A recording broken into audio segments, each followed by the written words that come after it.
Assalamualaikum warahmatullahi wabarakatuh. Hello student, how are you today? I hope you all in a good condition. Before we start our study, let's reciting basmalah and pray together. Bismillahirrahmanirrahim. Rabbi zidni ilma warzuqni fahma. Ya Allah, limpahkanlah kepadaku ilmu dan berilah aku pemahaman yang baik. Amin ya rabbal alamin. Teman-teman, hari ini kita akan belajar tema 3, tokoh dan penemuan. Subtema 2, penemuan dan manfaatnya, pembelajaran 4-6. Tujuan pembelajaran kita hari ini, yang pertama, siswa dapat menulis teks dengan memperhatikan kaidah bahasa yang baik dan benar. Yang kedua, siswa dapat menjelaskan pengaruh komputer terhadap kehidupan sosial budaya. Salah satu ciri orang disiplin adalah selalu menghargai waktu. Waktu sangat berharga. Oleh karena itu, kita harus memaksimalkannya dengan baik. Jika ada kegiatan yang hanya membuang-buang waktu, cobalah persingkat kegiatan tersebut, atau bahkan lewatkan saja. Salah satu cara yang dapat kita lakukan untuk memaksimalkan waktu adalah membuat agenda kegiatan harian. Untuk membuat agenda kegiatan, hal pertama yang kamu lakukan adalah mengatur jadwal. Kamu dapat menggunakan jam untuk membantumu menyusun waktu pada jadwal harianmu. Seiring berkembangnya zaman, penunjuk waktu diperlukan oleh setiap orang. Oleh karena itu, setiap orang memerlukan jam yang berukuran kecil agar praktis untuk dibawa atau portable. Yuk kita baca teks eksplanasi tentang penemuan jam portable pada buku 6C halaman 59. Penemuan jam portable. Jam merupakan alat penunjuk waktu dalam kehidupan. Keberadaannya cukup penting bagi kehidupan manusia. Manusia dapat mengatur agenda, menyalakan alarm, dan menentukan jadwal kegiatan dalam sehari-hari dengan adanya jam. Kemudahan mengatur waktu dan jadwal kegiatan pun semakin mudah sejak ditemukannya jam tangan. Kemudahan tersebut bisa dirasakan berkat hasil kerja keras Peter Henlein. Tahukah kamu siapakah itu Peter Henlein?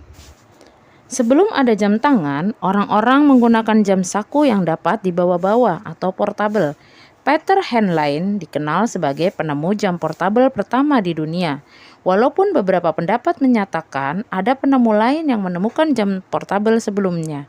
Jam buatan Peter Henlein yang lebih dikenal oleh masyarakat luas. Awalnya, Peter Henlein merupakan seorang tukang kunci dan jam di Jerman. Berkat ketekunannya melakukan percobaan, Peter Henlein berhasil menciptakan jam portable.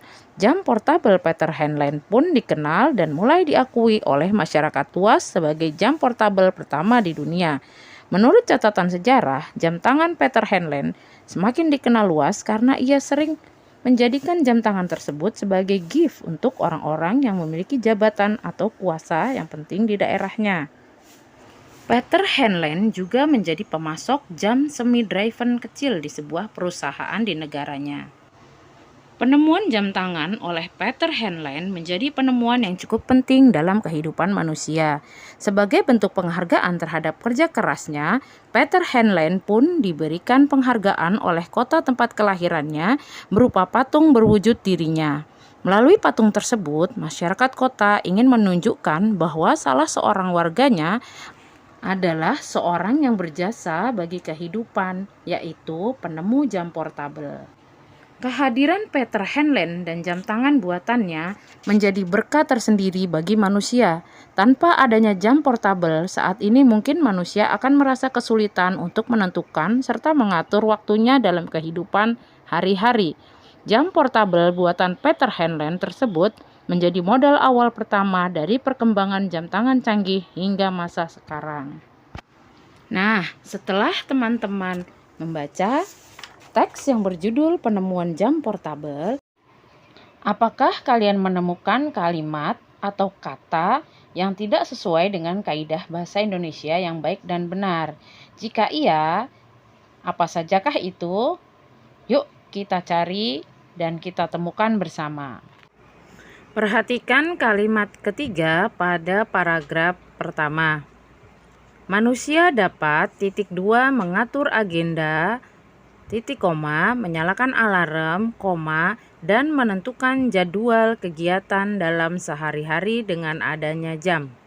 Nah, kalau kita perhatikan penulisan kalimat pada paragraf 1, kalimat ketiga ini terdapat kesalahan pada ejaan dan tanda baca.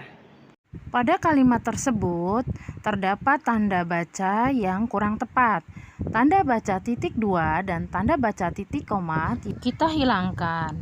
Tanda baca titik koma kita ganti dengan tanda baca koma.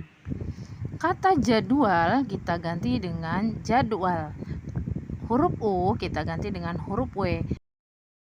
Karena kata jadwal adalah kata baku dalam bahasa Indonesia. Kemudian dalam sehari-hari ada kata yang kurang tepat. Kita buang kata dalam sehingga kalimat menjadi manusia dapat mengatur agenda, menyalakan alarm, dan menentukan jadwal kegiatan sehari-hari dengan adanya jam.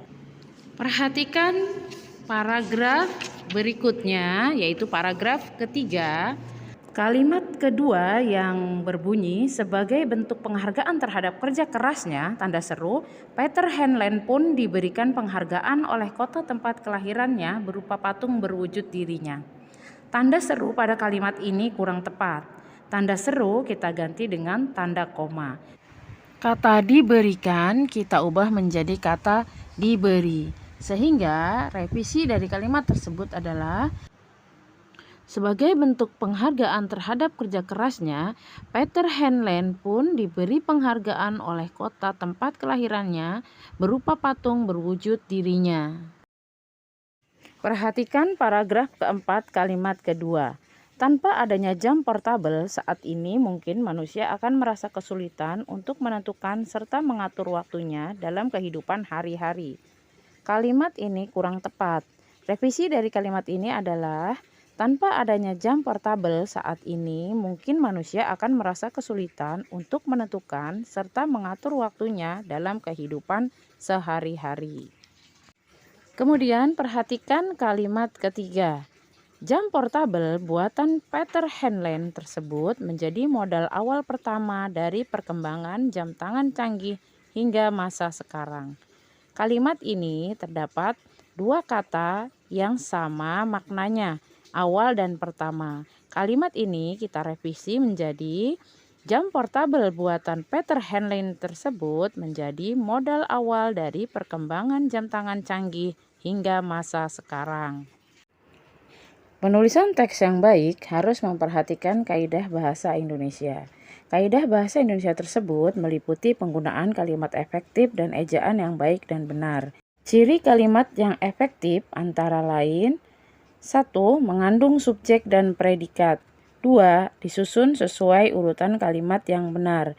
3. Menggunakan kata baku yang sesuai isi teks. Yang keempat, tidak bertele-tele atau menggunakan kata yang tidak perlu. Dan kelima, tidak bermakna ganda atau ambigu. Selain kalimat efektif, penulisan teks yang baik harus memperhatikan penggunaan ejaan. Ejaan berkaitan dengan penggunaan tanda baca dan huruf kapital, serta penulisan kata ataupun singkatan. Semua kaidah bahasa tersebut dapat diketahui dari Kamus Besar Bahasa Indonesia dan Pedoman Umum Ejaan Bahasa Indonesia. Kamus Besar Bahasa Indonesia saat ini dapat kamu lihat atau kamu browsing melalui jaringan internet yang terhubung dengan perangkat laptop, HP, ataupun komputer. Kehadiran komputer membawa kemudahan dalam hidup masyarakat. Komputer dapat didefinisikan sebagai suatu peralatan elektronik yang terdiri atas beberapa komponen. Komponen yang menyusun komputer saling bekerja sama untuk menghasilkan suatu informasi berdasarkan program dan data yang ada. Komponen komputer antara lain layar, unit pemroses sentral atau CPU, Central Processing Unit, papan ketik atau keyboard, dan tetikus atau mouse. Saat ini komputer sudah semakin canggih. Tetapi sebelumnya komputer tidak sekecil, secanggih, sekeren, dan seringan sekarang. Dalam sejarah komputer ada 5 generasi komputer. Antara lain generasi pertama, generasi kedua, generasi ketiga, generasi keempat, sampai generasi kelima. Yang generasi kelima masih dalam tahap pengembangan yang dipelopori oleh negara Jepang. Komputer generasi kelima difokuskan kepada kecerdasan buatan, yaitu sesuatu yang berhubungan dengan penggunaan komputer untuk melaksanakan tugas-tugas yang menyerupai tingkah laku manusia. Hingga kini belum ada wujud nyata komputer generasi kelima. Penemuan komputer memiliki dampak antara lain sebagai berikut. 1. Penyebaran informasi menjadi lebih mudah dan cepat. 2. Memudahkan manusia berkirim pesan melalui surel.